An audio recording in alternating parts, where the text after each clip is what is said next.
కరెక్ట్‌గా ఎలక్షన్స్ ముందు లిక్కర్ స్కామ్‌లో కవిత గారు అరెస్ట్ అయ్యారు.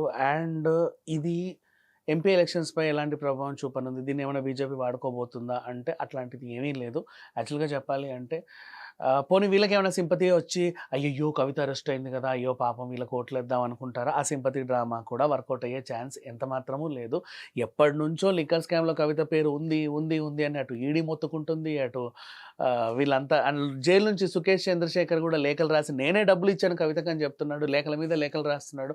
అయినప్పటికీ కూడా ఇంతమంది ఇన్ని రకాలుగా చెప్తున్నా కవితకి సంబంధం లేదని కేసీఆర్ చెప్పగలడా? చెప్పలేడు. కవిత కూడా నాకిందులో సంబంధం లేదని ఫ్రీగా, హ్యాపీగా చెప్పలేకపోతుంది. గట్టిగా అడిగితే మాత్రం అబ్బెబ్బెబ్బే అని తడబడుతుంది. అంతే తప్పితే ఏమీ లేదు.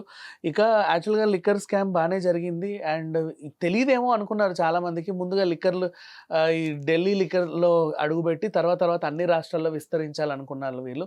కానీ ఆహ్, బోల్తా పడింది. ఆఫ్‌కోర్స్ సంథింగ్ ఏదైనా సరే జరగకూడనివి వింత వింత పరిణామాలు జరిగినప్పుడు మిగతా వాళ్ళు ఒక కన్నేసి ఉంచుతారు. ఎందుకు జరుగుతుంది ఇది? దీని వెనక ఏముంది అని.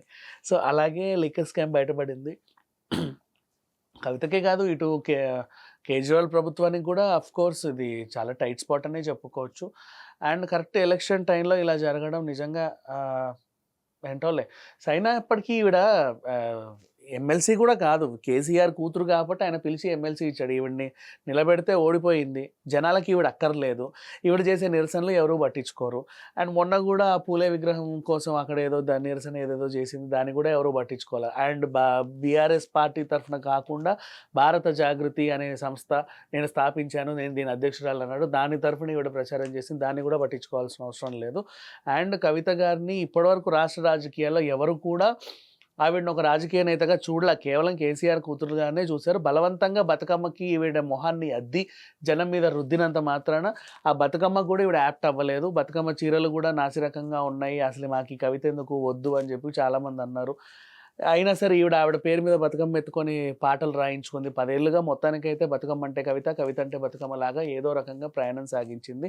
కానీ అన్ని రోజులు ఒకలా ఉండవని అందరికీ తెలుసు. మొత్తానికైతే అరెస్ట్ అయిపోయింది. అండ్ ఢిల్లీకి తీసుకెళ్లారు. తిహార్ జైల్‌లో ఉంచారు. అదే జైల్‌లో సుకేష్ వీళ్ళంతా కూడా ఉన్నారు. మహిళా జైల్‌లో ఈవిడని ఉంచబోతున్నారు. అండ్ ఇప్పుడు ఈవిడ్ని కాపాడుకోవడం మాత్రం కేసీఆర్ తరం కాదు, కేటీఆర్ తరం అంతకంటే కూడా కాదు. నిన్న కూడా మా చెల్లిని అరెస్ట్ చేస్తావా? నీ సంగతి చెప్తా అని చెప్పేసి ఆహ్, ముందుకొచ్చి ఏదేదో కొంచెం హల్చల్ అయితే చేశాడు. ఆ వీడియోలు కూడా ఉన్నాయి సోషల్ మీడియాలో.